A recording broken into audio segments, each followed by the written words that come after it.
We like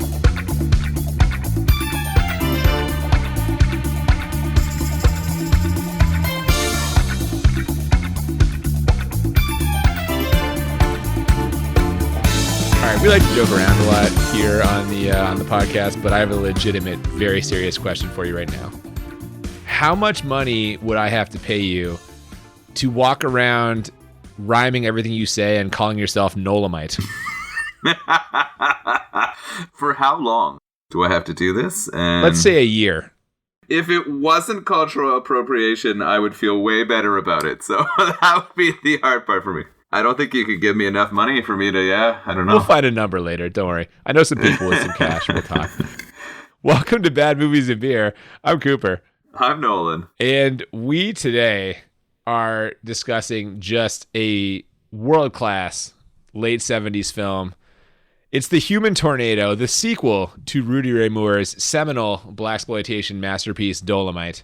Yeah, it's my very first blaxploitation film, and I know that you are a fan of the genre and pretty familiar with it, so it's kind of intimidating for me to talk about it with you in some ways because I have zero background or experience. You know what though, man? It's intimidating for me to talk about it too because, I mean, it's kind of a dicey genre to talk about, right? Like, as a white guy, it feels kind of weird to be like, yeah, I'm a huge fan of blaxploitation films because it's right there in the name, right? These were films that were predominantly made to exploit black movie-going audiences. Now, in the case of the Rudy Ray Moore movies, he was a black creator who was writing these scripts and getting these things produced, and that's a little bit better. And that's kind of how a lot of this movement started, with creators who didn't have voices basically funding their own projects because they wanted to put their kind of images and their kind of life and their kind of world on the screen.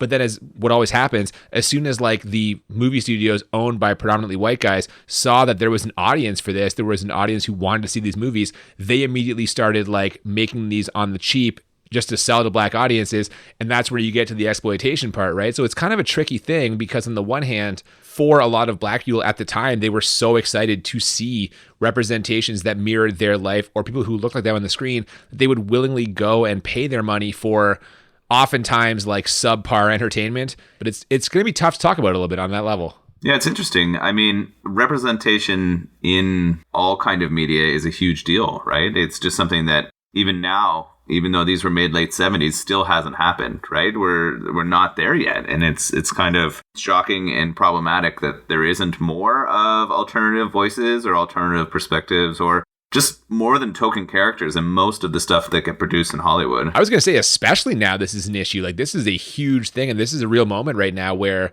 there is finally a good push for that, right? Yeah. So what I'm happy to hear is that this film and my sort of first exposure to this style of film, in watching it, you can tell it was clearly created by the star, Rudy Ray Moore, right? He looks like he had a hand in writing it. He even talks to the audience throughout. He kind of fourth walls it and tells you when awesome shit comes, he can't help but narrate over it in the movie. And it's funny, when you start the credits, everyone is an assistant to Rudy Ray Moore, right? Everyone that was there just to help him make this happen. And I think clearly he was the driving force behind these films. Yeah, man. And I don't know, did you see the Netflix movie Dolomite Is My Name with Eddie Murphy? No. It was him playing Rudy Ray Moore, and they kind of went through some of what we're talking about, right?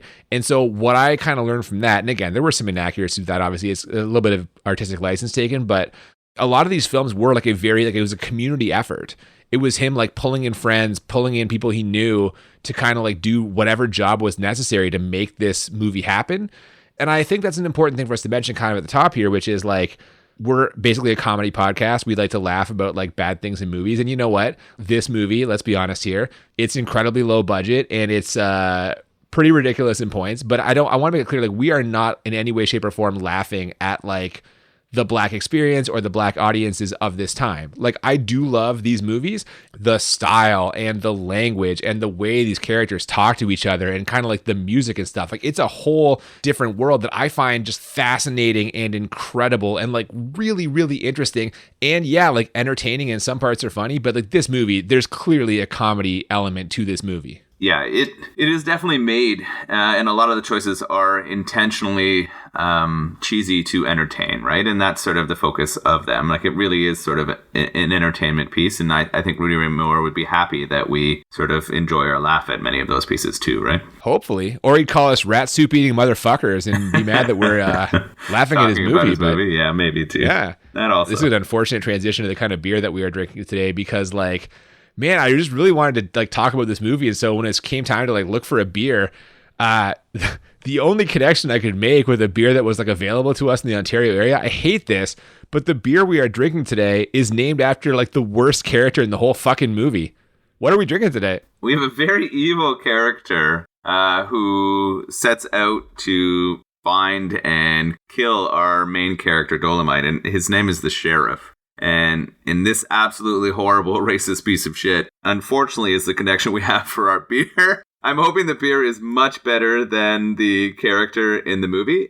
This is an IPA from the Outlaw Brewing Company. They're based out of Southampton, Ontario, which is sort of a smaller town. So I think they're right off of Lake Huron. They have a brew pub, so they have a big selection of food and a handful of beers. And I'm excited to try this. I've never had anything from them. I think they built their brewery in an old hotel, like one of the first hotels in the town. It's like a couple 100 years old or something. It sounds like a pretty cool space. Okay. Well, yeah. Again, an unfortunate connection that we are drinking a beer called The Sheriff. I love this movie and I want to talk about this movie, so I kind of grabbed at any connection, even a shitty one like that.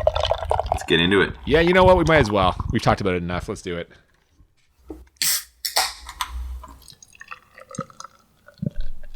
We open with some kind of like vaguely off-key sounds and the Dimension Pictures logo. And then it's Rudy Ray Moore, who is essentially advertising himself in like a stunt cape. Yeah, he's got mirrors kind of in front of him, and he's doing some of his moves. What becomes really clear to me is that this is somewhat inspired by some martial arts films, but he has zero martial arts training. Yeah, man. He's topless at one point doing these like kung fu moves.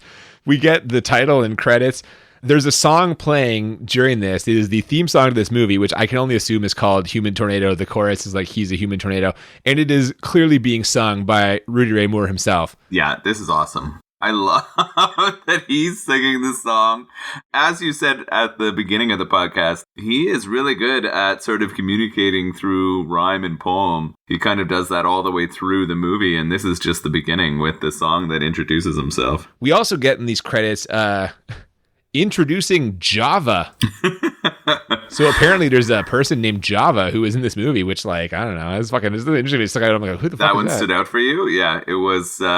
I think they even have a character named Java. Like, I think the actor or actress is called Java, but I think the character is also called Java. So I thought that was interesting. Well, they're playing themselves? Is it like a Tom Jones Mars Attacks thing from last week? Yeah, exactly. I think so. Right. So I mistakenly gave Tom Jones credit for one of the earliest cases of a celebrity playing themselves. Yeah, but Java had this down way before. Like, Java had that nailed. There you go. From there, we fade into like a disco ball, and we see Dolomite performing in a 70s club wearing the world's biggest bow tie. This dude is wearing some giant fucking bow ties in this movie. I'm jealous of them. As a person who owns several bow ties, I was definitely jealous of the collection that Dolomite had on display here. You own several bow ties? Yeah, I do. To what end? I wear them with my suits. Like, instead of wearing a traditional tie, I very frequently will wear a bow tie. Sorry, you say boy tie? Bow tie. Maybe that's the beer. Yeah, we see here the unique rhyming delivery you were talking about, and the act is very heavy in like sexual undertones. I might even call those overtones. He's kind of going over the top with some of the sexual content. Wow, he is immediately attacking the audience, and I know this is common in comedy shows, but he's picking out people and insulting them for being fat and ugly and having small penises and being unable to perform sexual acts, I guess.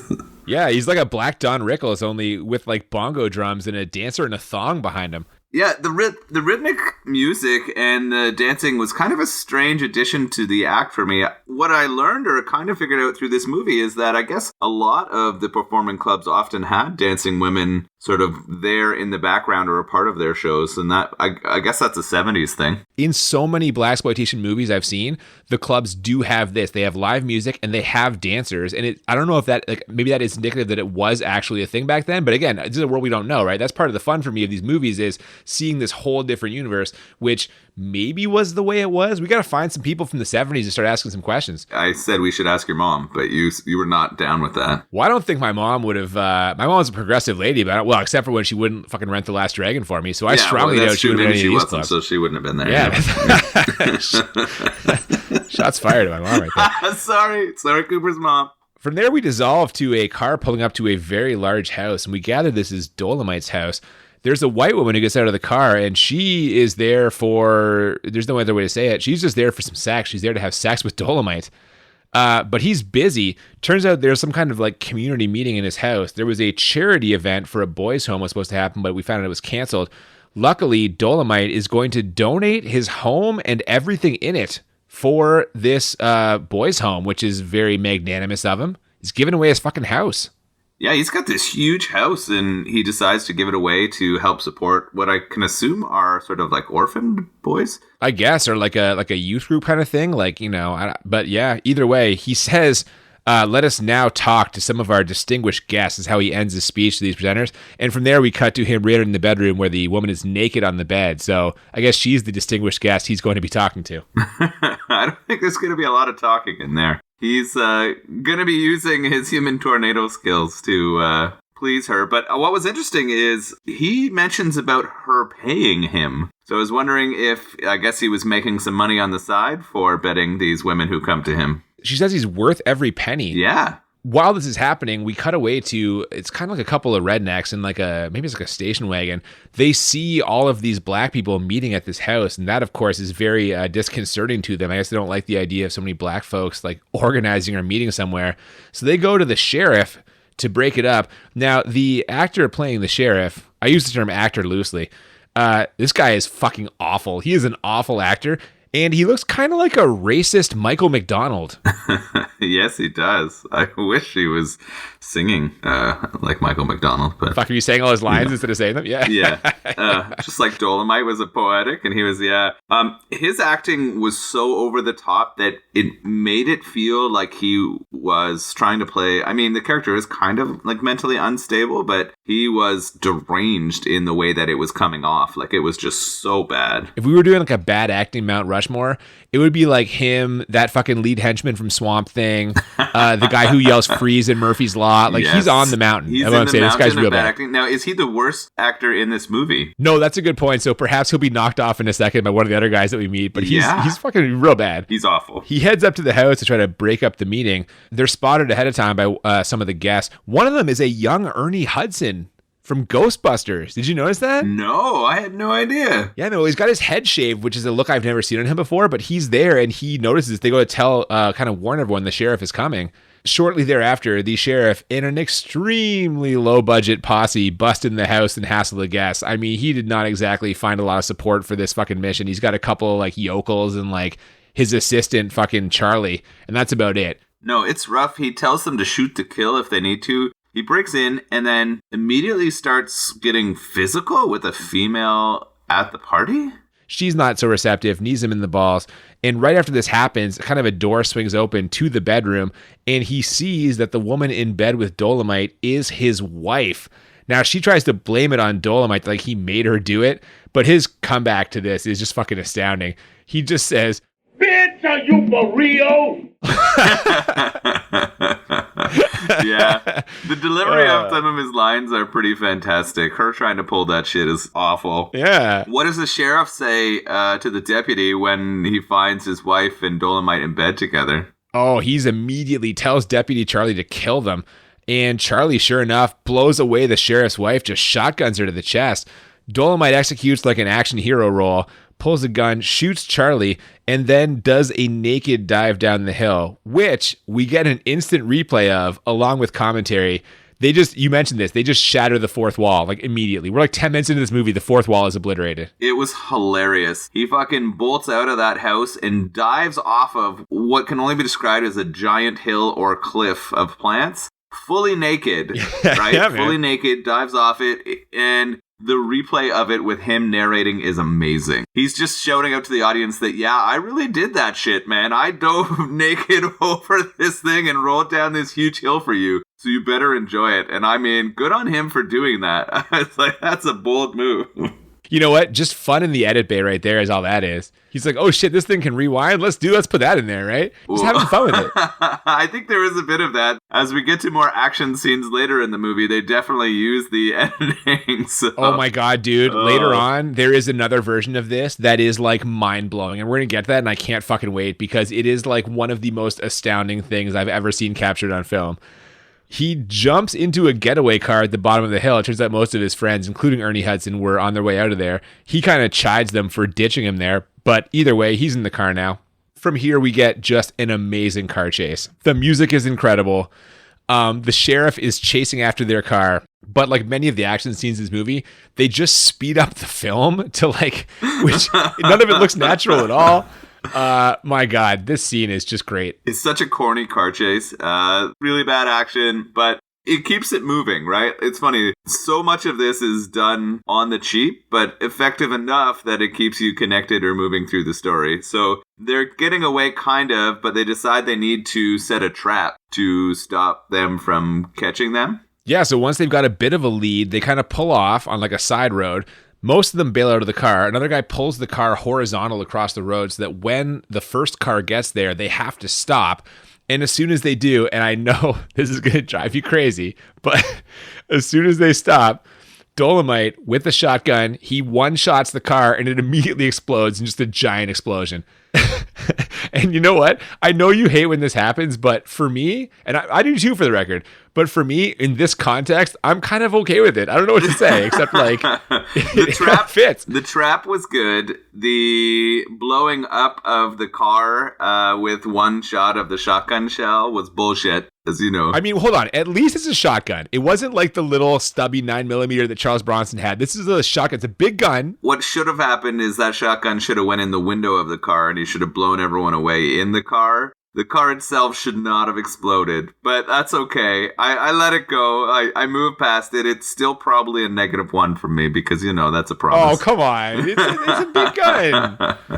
This movie's ridiculous. It's a ridiculous movie. It's supposed to be ridiculous. It is definitely ridiculous. Speaking of ridiculous, at that point, Dolomite and his friends decide to head to California, but Dolomite doesn't think hitchhiking is going to work, you know, because they're black, so who's going to pick them up? He kind of mentions that in his own unique way. Also, the denim jumpsuit he's wearing, I could see that deterring a few drivers from... like, he has a matching hat too, but he's wearing a full one-piece denim jumper, which is sweet. Yeah, with a matching hat, yeah, which is so good. I think it's hilarious and short-sighted that they blew up their car with the other car. That's true. So now they don't have a ride to California to get away. Well, one of Dolomite's friends, one of his crew there, says that he thinks he can, in fact, get someone to pick him up. Now, he's shirtless at this point with his kind of waving his shirt around, and he tries to flag a car down, and he does, in fact, win that bet. He gets someone to pick them up, but that's only because the driver is a raging homosexual stereotype. Yeah, really bad. This is probably the worst performance in the movie. There's one more I'm thinking of that could be worse, but he's definitely up there. This guy is an atrocious actor, worse than the sheriff. Yeah, like for sure. I'm interested to see who you put ahead of him. I'm looking forward to hearing that. Well, either way, he offers them a ride for a ride. So basically, he's offering to drive him to California if they'll f*** him.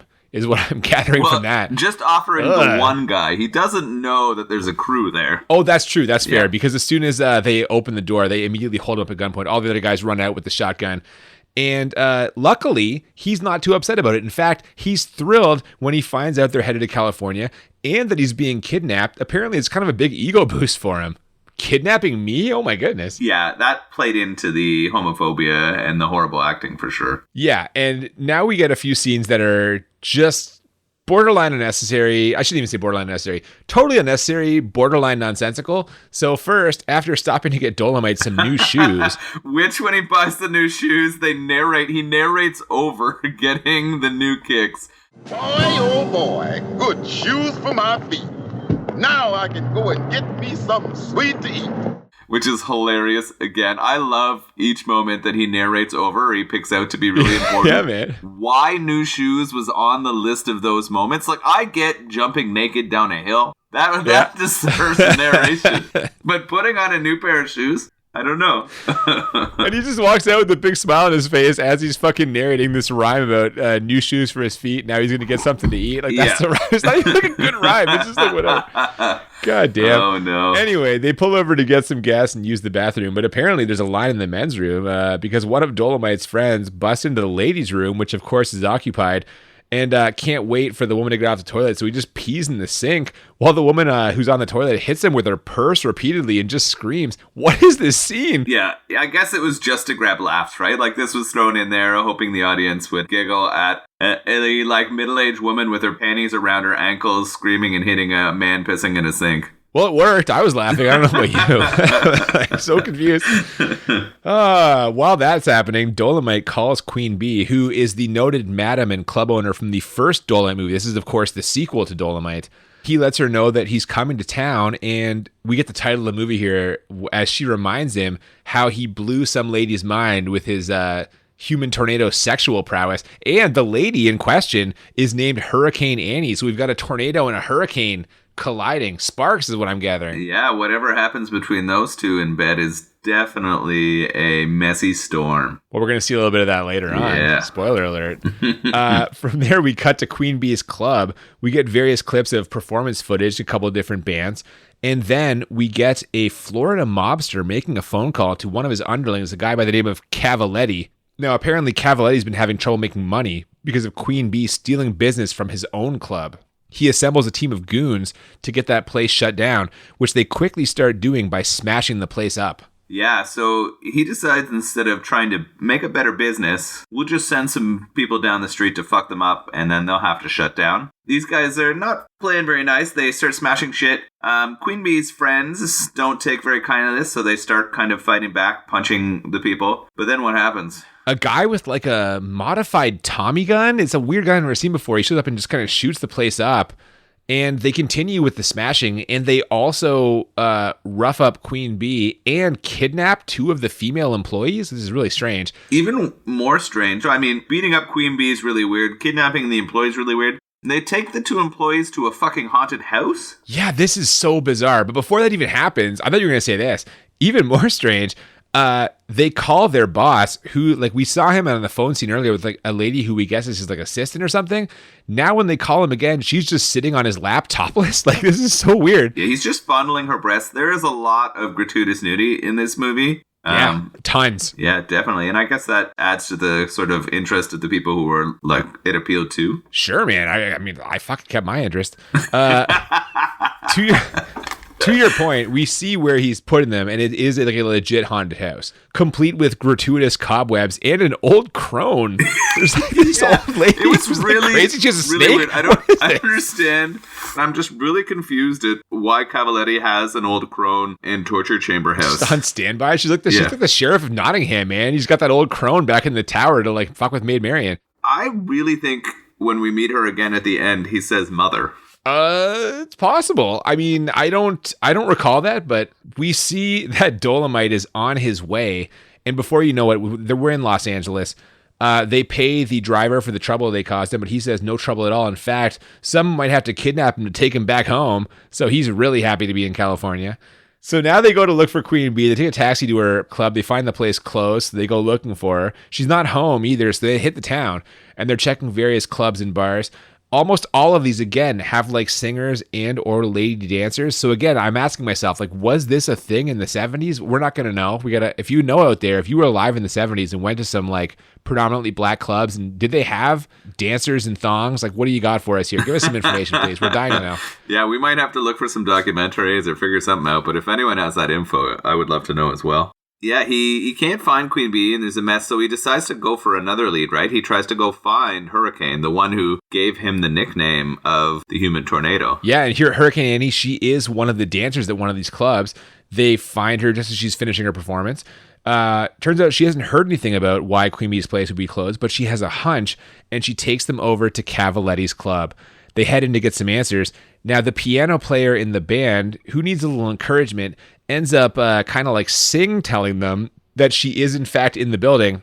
And they immediately spot her. So they don't have to they spent the guy like $20 or whatever to fucking tell him where she was. And then like 2 seconds later, they just see her walking across the bar. So that was a waste of money. But either way. It was a waste of time too in the movie. It was funny, right? It was a strange transition too. Or are you calling padding? You calling padding on this? Definitely had some padding. That's why the bathroom shot was in there and maybe some others. That's very possible, yes. From there, we cut to the haunted house where the goons are now stringing up these 2 women they've stolen from Queen Bee's place. And these guys are putting out some real rapey vibes, except for the part where they have put a bra on them. Like earlier, the crone ripped off their clothes and they had no bra, and now they're both wearing bras. I'm confused. They're dressing these women to like fucking hang them up? I don't understand. Yeah, I don't know. This was weird too. I guess they decided it was better for them to be in like bra and underwear rather than to be naked as they were stuck to these torture devices for movie purposes. Yeah, maybe that's what it is. Maybe it's like a rating audience kind of thing. I don't know. Either way, while this is happening, Dolomite and Hurricane Andy have some time to kill, so we get a sex scene that starts out slow and sensual and then quickly turns bizarre as they are exercising on some sort of pulley system. This is so fucking weird. I guess it's important to get your heart rate up and to get your body limper before you get into these kind of actions, especially if your name is the Hurricane and the Human Tornado, right? Like, things are going to get a litlittle bit twisty. Yeah, but sure enough, eventually Dolomite casts aside the pulleys and is like, I know something we could be doing that's fucking better than this. And then he like rolls over and they start kissing. And you know what? I was so fucking wrong about this back when we watched like... Oh, I need to get to talk about this. You have to let me say this. So, you made the very bold claim that in movies, a nipple has never been inside a character's mouth. No, hang on. I said I had never seen it before, which was complete bullshit, because when we watched like 2 movies I'd already seen it, was already fucking in there. But yeah, this is number 4. Number 4 nipple in mouth in a movie that was put into theaters. So, this is great. I'm glad that we're there. We're keeping account. He also kind of goes downtown on her, and then we get like a cut shot of him like eating a sandwich just to really drive home what's happening. I thought it was fried chicken, but yeah, they had to just really lay it out for us that what he was doing was performing cunnilingus on her. Yeah, and then we cut back, and then she's got a banana that she kind of peels seductively, and you sort of think this is maybe going to be like a reverse of that scene where you're going to see her doing something with this banana, but instead she just mashes it into his face, which I guess is some levity. Yeah, that was funny.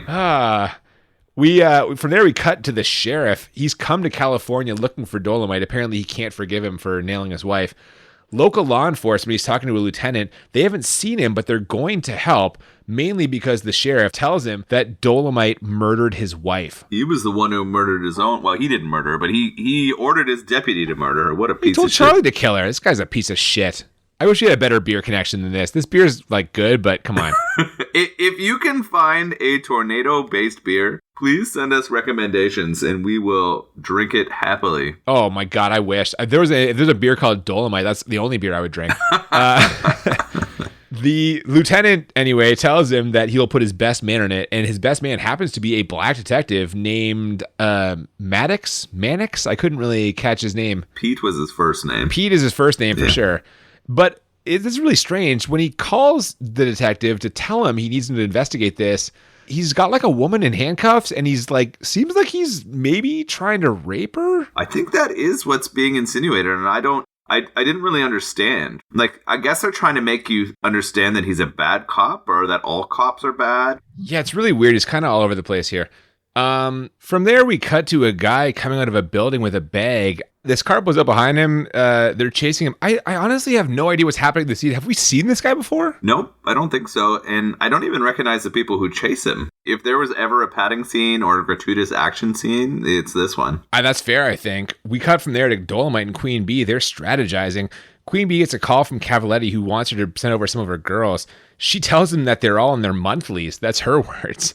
But he calls bullshit on that, because what are the chances? And tells her she better send them over. He'll kill the 2 girls he took. Dolomite, who is listening on their line, has heard all this and says, Are you rat soup-eatin' motherfucker? It's such a strange insult, and it comes back again. This isn't the only time that the rat soup stuff comes in. I love it. I'm going to start using that in my daily life. I think that's fucking tremendous. From there, we cut to Detective Maddox, Pete, whatever his name is. A group of guys run up and tell him about the mystery scene we saw a second ago. Apparently, that was Cavaletti's men and they shot Jeff. They're like, he killed my brother. And he's like, oh, they killed Jeff? I guess that guy's name was Jeff. Why did we care about Jeff? And what was that? Like, why were Cavaletti's men chasing him? I didn't understand. That's really strange. So either way, the detective goes to the station to look at some mugshots. But when the lieutenant finds out, he's like, forget that. Just get Dolomite. And this is where we think that the detective is kind of like turning good. He decides he's got some vacation time set up and he's going to take it starting right now. So he kind of storms off, doesn't like the way this is headed. And here's where we sort of switch back to Dolomite, and Dolomite wants to get some information on where the house is where the girls are being held. Where's this weird haunted house where they've been taken to? Yeah, he's got a tip from some really shifty-looking dude who we don't really know his nature in this story, but he tells Dolomite the girls are probably being held at what he calls a torture chamber, and that if Dolomite can find Cavaletti's main woman, she can tell him where. So from there, that's all Dolomite needs. He goes to her house. He's immediately at the house of Cavaletti's main woman, and he pretends to be an artist selling paintings door to door. This is airtight. This is an airtight deception. He's got a fake accent. He's dressed in this like kind of funny costume. I think he might even have like a fake mustache on, or he's got some fake glasses. And so he's pretending to be this art dealer who's selling erotic art. And he'd heard from that sort of sketchy dude that she was a huge nymphomaniac. And so he brings very sexy art. And what happens? Yeah, the painting is of a black man and a white woman having sex. And when she sees this painting, she is deeply turned on. This whole scene is like he's like hypnotizing her. She pulls her boobs out immediately, which is whatever, in keeping with the tone of this movie. And then we get this like art house dream sequence. She's lying on some like child's wooden blocks that spell bed. And a series of black men just emerge from a toy chest while she rubs herself. This is so fucking strange. Yeah, she goes into this strange dream fantasy sequence once she sees this erotic painting. And it lasts for quite a long time. It's pretty slow. And then we transition into, or sort of out of that dream sequence, into her and Dolomite in bed together. Hold on. You skipped the slide. Oh, yeah. So the transition happens when we have a slide, or the perspective of many of those black men who came out of the toy box, coming down a slide right into her vagina. She's just laying there on the ground, like beckoning them forward, and they just slide down one after the other. Yeah, she's spread eagle as these men are coming down a slide naked into her groin region. And from that, we transition into the two of them together in her bed. And as this has happened, he's shouting, what?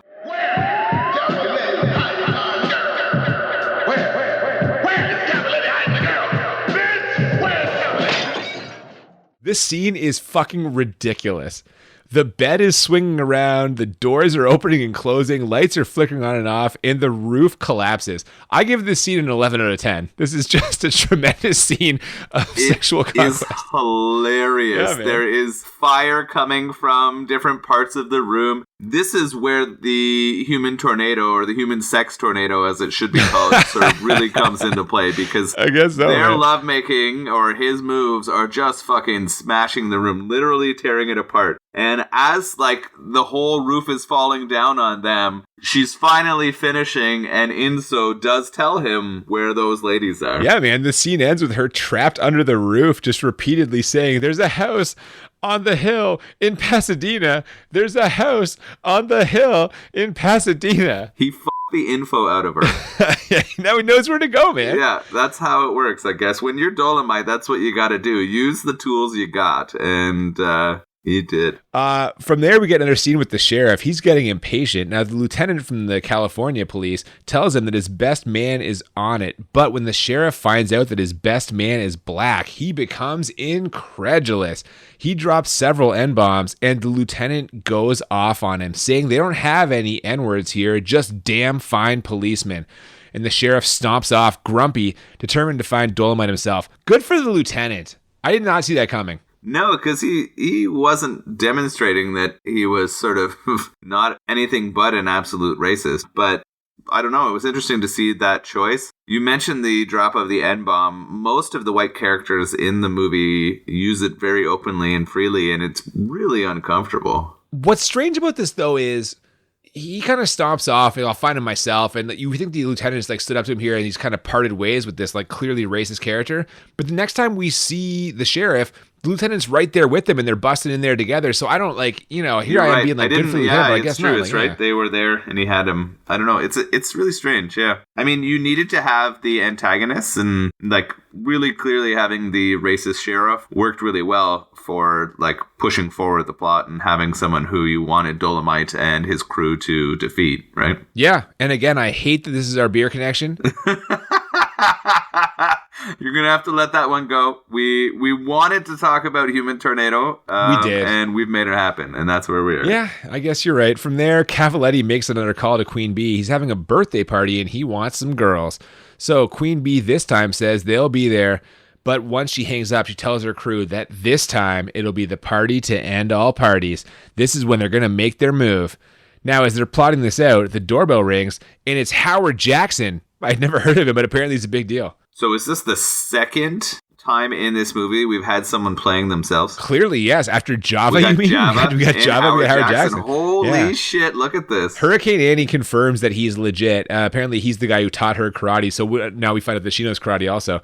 Before you know it, it's go time. Cavaletti's car is there to pick them up, and the plan is the girls are going to go ahead, and Dolomite and his crew are going to show up later.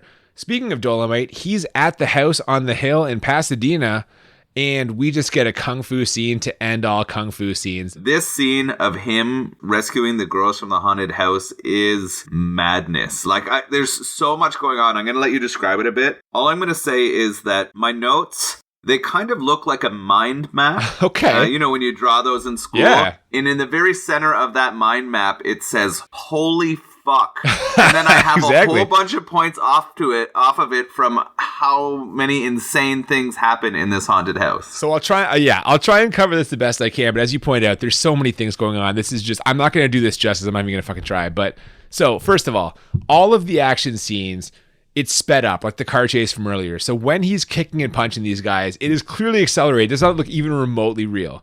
He's beating guys senseless. He's talking gibberish, so he's kind of like alternating between these weird like mouth like noises and like just saying like nonsense. At one point, he jumps like 30 feet in the air. Like there's guys closing in on him, and there's like a ledge up above that he leaps up to. No human being could ever jump this high. But again, he's Dolomite. He has magical powers. The kicks that he is putting on these guys are like the worst kicks I've ever seen. He's not getting above anyone's, like, he's barely above their knees. He's not even reaching waist height on most of these guys. And the sound effects, my God. They're so out of sort of connection with when the actual punches or things are landing. I think because they sped everything up, it was so much harder to edit in the sound as well, right? So it was just so poorly timed. There's a hilarious death where a guy goes over the balcony. Okay, I have to jump in here because this is... Yeah. This is what I mentioned earlier when I said this is perhaps the most incredible thing I've ever seen committed to film. So earlier, he kind of broke the fourth wall with some of the narration. This goes like so far beyond that. So I'll try my best to describe this, but I'm not going to do this justice either. He throws someone off a balcony. They fall down to the ground, but then it like rewinds and the guy comes back up where he was. It's literally just reversing the footage. Then Dolomite throws him back down again, which is the same footage from earlier, of course. And he tells the guy, you should have stayed down there. It's like he broke the fourth wall, then built a fifth wall, and then also broke that. Because now he's narrating what is an instant replay of something that happened in the movie. So we're so far beyond fourth wall. He's either a genius or the most insane human being who's ever made a fucking movie. Like, there's no in between. I was mind blown by this. I'm talking about it now, and I'm still like, what the fuck did I just witness? Yeah, it was pretty special. And the guy, of course, on the second time going down there, splayed out with, like, kind of in the wrong body positions, blood pouring out of him. Like, he was not coming back for a six wall kind of appearance here. You didn't mention that the music behind this whole scene was also incredibly special. And then after this sort of fight scene, we clip down to the girls in the basement again. And they're with one of the henchmen. And it's at this point that I realized that the henchman has a painted on beard. Yeah, that's not hair. I don't know what that is, but that is not hair. I don't know if they've drawn this on him. It looks really strange. All of these things together are coming to, like, they're leading off of my holy fuck mind map on my page. This is beautiful. You're doing a good job. It's just incredible. You could, like, we're just trying to describe this to you now, but if you haven't seen this, you got to go watch it. At least rest for that. assured, yeah, for sure. Nothing that we're saying will prepare you for what this all actually looks like. You can't imagine it. No, you just can't imagine it. You can't, and it's worth watching. You gotta go see this. So this henchman with the painted on beard, they've had these women in the basement for at least a couple of days now, but he decides now is the time to kill them. So what he does is he lights a candle that will burn a rope that will drop a bed of nails on one of the girls. I believe it's Java, who is lying on the floor currently tied up. I think you're right. I think this is, Java, playing Java. Luckily, that's right. Luckily, Rudy Ray Moore, playing Dolomite, appears, breaks this guy's neck, and pulls the girl out of the way just in time. He also removes a grenade that the henchman had kind of stuck on the other girl, throws it away, we get a generous little explosion there. And at this point, you, to me, were like, are we going to get a threesome right here? They don't have time to have a threesome now. They have to go rescue Queen Bee and everyone else. So no, there's no threesome. There wasn't they time kind of for tease that it a to little. happen, right? If in the porn version of Dolomite, right, it would have happened. I mean, hang on. How are you going to make a porn version of Dolomite? Dolomite is basically the porn version of Dolomite. This is just I mean, has anyone ever made a porn based on any of the Dolomite movies? Great question. Don't know the answer. Send us a message in our or at DM. Least that's what I'm going to say. Send messages. No, I don't know. That's what I'm sticking with. There's no time for a threesome. They decide to fight their way out after some more rhyming, in which I love this one. He fucking says, the rhyme ends with, Yes, I fought my way in here, cause I'm rough and ready. So girls, let's go and get that motherfucking Cavaletti. That is a good one. I like that one too. God damn it, his rhyming is delightful. Yeah. Oh, they beat up a couple more goons on their way out. And then we cut to Detective Maddox. It's the detective from earlier, is the lieutenant's best man. He calls in a tip that the shit is about to go down at Cavaletti's house, and that's where we're headed next. We see the party in full swing. There's a dude in a Speedo who looks kind of like a 70s version of Justin Long, and he's putting on a nunchuck show. Yeah, I guess they've got him from South America, and he's South America's best nunchucker. I don't know, he decides to wear just a banana hammock to show off his skills, and it's impressive. Hey, it's just like the Martians in Mars Attacks. Yeah, exactly. Yeah. I guess, yeah. Martians liked it sexy, so does this guy, apparently. Apparently. So Queen Bee and the girls arrive, and the guys are close behind them. Dolomite's crew ambushes some caterers and steal their uniforms. So now they are in this party, and it's just about time for action. Hurricane Annie kicks it off as a guy who asked her to go for a swim tries to strangle her to death, but she turns the tables on him. What a weird fucking scene this was. Yeah, so the detective had mentioned that the party would also have 2 hitmen, and we kind of hear that Cavaletti's hired these hitmen to take out Queen Bee, Dolomite, and I think Hurricane. So this is why the hitman had asked Hurricane out to the pool. He tries to strangle her with his tie. Not a bow tie, by the way, so not cool. But so he goes to try to take her out, but she turns the tables on him and takes him down with his own tie, strangles him to death. Hurricane takes out one. Yeah, and another goon sees this and is about to kill her and Queen Bee, but that's just when Dolomite and the 2 kidnapped girls show up and save them. And now it's time for another giant fight scene between legitimate karate man Howard Jackson, Dolomite, and his all-girl kung fu army, which is how this movie was actually marketed, which is just fucking incredible. Is that what they said? Because that's sweet. Yeah, man. Young Ernie Hudson is landing some good shots too, mostly headbutts. And all of the sound effects, like you mentioned earlier, they're all just slightly off, which is delightful. They're not quite perfect. Oh. They're close, but not close enough. Yeah, this whole fight in the house where Dolomite's crew is just kicking the shit out of Cavaletti's is pretty awesome. It's a giant clown fiesta, and it goes on for a really long time. It's 10 minutes long. It lasts so long. Really long time where you just see people on the ground getting pummeled. You get a lot of headbutts, a lot of people being thrown around. You get some jokes about a fat guy who can't get hurt with punches, and yeah, that's true. And my God, the sound effect when he fucking bonks that guy in the head is ridiculous. The boing? Yeah. My goodness. Yeah. Oh my God. So Dolomite's big fight in all this is against the nunchuck guy who is now fully dressed. They kind of go back and forth, but 70s Justin Long pulls out the nunchucks, which have no effect on Dolomite. But while he's busy dispatching him, another one of Cavaletti's goons pulls out a gun and shoots one of Dolomite's guys. It's Jimmy, and this is where we get Ernie Hudson going for the Oscar. It gets real serious. I mean, Jimmy does a dive or pushes Dolomite out of the way. That bullet would have hit Dolomite, right? He saves Dolomite there. Jimmy takes the bullet, and you're right. We get this very dramatic music, and it slows everything down, and they take a while for the death of Jimmy to happen. Oh yeah, it comes out of nowhere. This is the most dramatic scene in the whole movie. Ernie Hudson is just begging Jimmy to talk to him and crying as he dies in his arms. He even does that thing where he's like, he's just playing.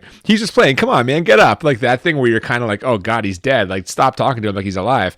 I have to say, they did not earn this dramatic scene right here. This is nothing in this movie has set us up for this dramatic scene. No, it didn't make me like, I was not happy that he ate one for Dolomite, but it wasn't in a way that you ever got sad or really pulled into the drama. You're right. No. This was way too action, silly, slapsticky, the entire thing for that to work, right? You're just like, is this really happening? At this point, Cavaletti tries to make his exit along with his lady from the erotic dream sequence from earlier, but Hurricane Annie takes the woman down. Now, the police arrive with the sheriff. Again, they're together, which I don't understand because the last time we saw him, he stormed out, so he's doing it on his own, but I guess not. Yeah, it was weird. I don't know. Yeah. The police are there looking for Cavaletti, who we gather they've been after for some time. He's involved in some shady dealings, but he's already out of the house. And he's about to get away, but Dolomite grabs him and forces him to drive to the torture chamber. And that is where Cavaletti is going to get his just desserts because Dolomite straps him to a table, and then what happens? He straps him to the table, he takes off his pants, and then he releases rats onto his crotch. And those rats eat his dick. They eat his dick. Yeah. They just chew it right off. I mean, that's a fitting end probably for Cavaletti, the gangster mobster, right? He was a pretty horrible person, but actually he doesn't die. He just gets his dick eaten off, and who busts in right as that's sort of happening? Well, and that's where the police and sheriff find him lying there on that table, dickless all of a sudden. And as Dolomite tries to escape, the sheriff chases him down and seemingly kills him. We see the sheriff shoot Dolomite in the back and then several more times on the ground.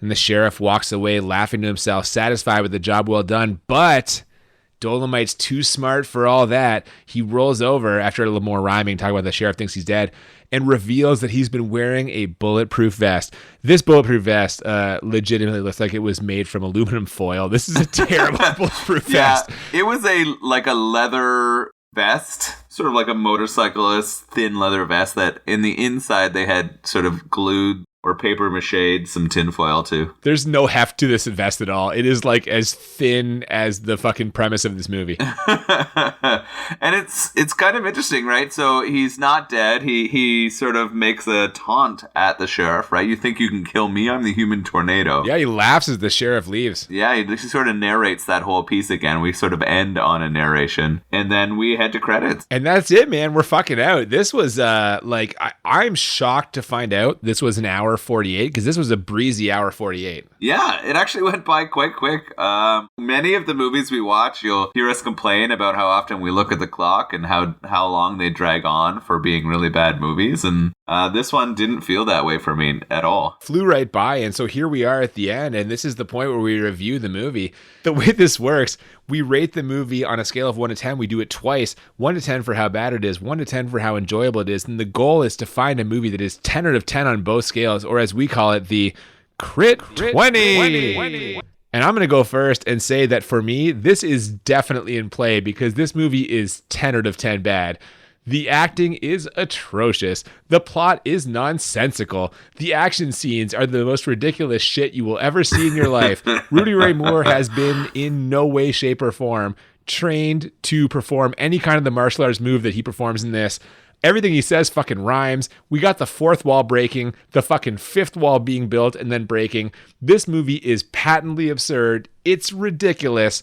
It is so amateurish in so many ways. I have to give it a 10 out of 10 bad. What do you say? You're right. It's a 10 out of 10 bad. There we go. You can't argue that. There's so much gratuitous nudity. There is gratuitous violence. The action sequences that are sped up to make the slow motion choreography kicks and punches look even remotely real, right? Are there. All of the big sort of scenes are just so absurd. They're just out of this world, right? Ridiculous. And you can tell that this was just driven by one man. I didn't know anything about him before. I'm really interested to watch and learn some more about him because I have some admiration for what he's done here. Even though it's a 10 out of 10 bad in what it is as a theatrical film, I do admire the effort in this. Yeah, man. So, how about enjoyability? How enjoyable for you on a scale of 1 to 10 was this movie? I enjoyed it. I had a lot of fun watching it. I laughed a lot at some of the ridiculousness. I enjoyed the rhyming. I enjoyed the sort of clusterfuck kind of clown fiesta fights that happened throughout there. There were some things, though, that I didn't enjoy, and those were the, like, horrible racism and all of the N-bombs dropped. That was a challenge for me. And I know that this is dated, right? Like, I know this dated. I know that that's intentional, right? As a way to... But it's especially intentional because in the context of a black man writing a movie, yeah, your antagonists are going to be racist because that's the racism you've encountered in your life. I just, in our current situation or our current place and time, I struggled with that. So what I wrote down for enjoyability was a 9. Oh my God, so close. I know. I gave it a 9. Yeah. And it's so hard because I haven't thrown one out yet. And this one was really close to being my very first Crit 20. But I couldn't pull the trigger. But I'm very curious to see what you say right here because I wouldn't be surprised if one comes out. So here's the thing. I have seen this before. I've seen all the Dolomite movies, and even the movies that are made by Rudy Ray Moore that are not specifically Dolomite in title, but they're essentially the same thing. Like, he basically just plays Dolomite in all of his movies. So the original Dolomite is a blaxploitation classic. That was his baby start to finish. He put his own spin on it. It's delightful. But The Human Tornado is even better. It takes everything about the first one and produces a better, more enjoyable movie. There is more nudity, more laughs, more ridiculous action. The whole instant replay, fourth wall, fifth wall thing, fucking incredible. Like, even now, thinking about it, I've seen this movie 3 or 4 times. I'm still just so perplexed at how a human being could think of, like, that sequence of events. I found this wildly enjoyable. I think everyone should fucking watch this. I do have it as a 10 out of 10 bad, thus making it a second ever Crit 20. Because this movie is enjoyable as fuck. It's hilarious. Much like our last Crit 20, I have it as 10 and 10. You have it as 10 and 9. That appears to be the benchmark for how we're going to do this henceforward. Like, if you hit a 19, it's a pretty good bet that I'm at a 20. Yeah. It's going in the Bad Movies and Beer Hall of Fame along with Silent and Deadly Night, our second ever Crit 20. I love it. I love that you're hyped. I like it. I could not in any way take away from that. I'm happy to see another Crit 20. I feel like I haven't given it only because it wasn't a movie that sort of blew me away in terms of enjoyability, and maybe I'm being too harsh here in what's going to push me to that Crit 20 scale, right? I think I'm just holding on right now to it's got to be the movie, and it hasn't yet. I don't know how many of those we'll ever find, but maybe we never will. Yeah, but that's the goal. So we're going to keep looking. Yeah. Next week, I don't know if we're going to find it next week, but next week, we're getting back in the cage. I mean, going to Nicolas Cage is, I don't think, ever going to be a bad idea when you have a podcast about bad movies. And this one is a legendarily bad movie. We are going to be watching the Nick Cage remake of a 70s horror classic. It's The Wicker Man next week. So I have never seen this. I have no idea. Although I know that some of the quotes from it tend to pop up in memes and other things. So I'm kind of looking forward to that, like seeing where those actually come from. I'll be honest, I've never seen this either. I've seen the original Wicker Man, but this one, the Nick Cage version, is going to be brand new to me. And I thought to myself, it's our season finale. What better way to go out than with our boy Nick Cage? I like that. Before we head out, though, we got to talk about the beer. Of course. Let's get to this beer. What'd you think? So we have the sheriff, not our favorite character from the movie, but it's from Outlaw Brew Co. This to me is sort of a good example of traditional IPAs. So this is sort of how they started. Malt forward, a lot of caramel notes with a late sort of hop a very piney hop flavor in your mouth after it finishes. So this is funny you say this, because when I think of IPAs, I think more hop forward, less malt forward. We've talked about this throughout the season. One of the things I've learned about myself is I prefer malty beers. You prefer hoppy beers. This is an IPA that I actually enjoyed, probably because of those malty notes. And so as I'm drinking this, I'm like, Noel's not going to fucking like this, but I do. To me, this is, I think, where IPAs kind of started, and my tastes have definitely changed over time. I have become way more familiar with the really hop forward, less malty, more citrusy IPAs. And so this definitely doesn't go into my sort of IPA Hall of Fame if we're looking at there. I prefer a different style of IPAs now. Was it a bad IPA? Definitely not. They did a good job with sort of creating a traditional IPA, and I'd like to try more beers from the Outlaw Brew Co, but I definitely understand why you enjoyed it more than I did this evening. Me too. And let me say, thrilled about it, because every time I see a beer with an IPA, I'm like, oh, fuck, man, this is not going to be my week. But this was kind of my week, so I did it. Yeah, no, there you go. I want the really dank hop bomb. Don't taste any of those caramel malt notes. I want it to be the other way, but that's okay. That's just who I am now. There you go. So that'll pretty much do it for this week. As you mentioned, next week, season finale. We're watching The Wicker Man. If you have not already, please follow us on social media at the BMB Podcast on Twitter and Instagram. Feel free to send us recommendations through DM at our social medias, or send us an email at thebmbpodcast@gmail.com. Absolutely. We are looking for recommendations for our second season, which will be coming to you in the fall, around September, just like our first season did. In the meantime, thank you so much for listening. Until next week, I'm Cooper. And I'm Nolan. And we'll see you next time on Bad Movies and Beer. Keep it windy. What? Hurricanes and tornadoes. Oh, they're okay. That's like, what the fuck? Everyone knows it's windy. Watch out, mister. Here comes the twister.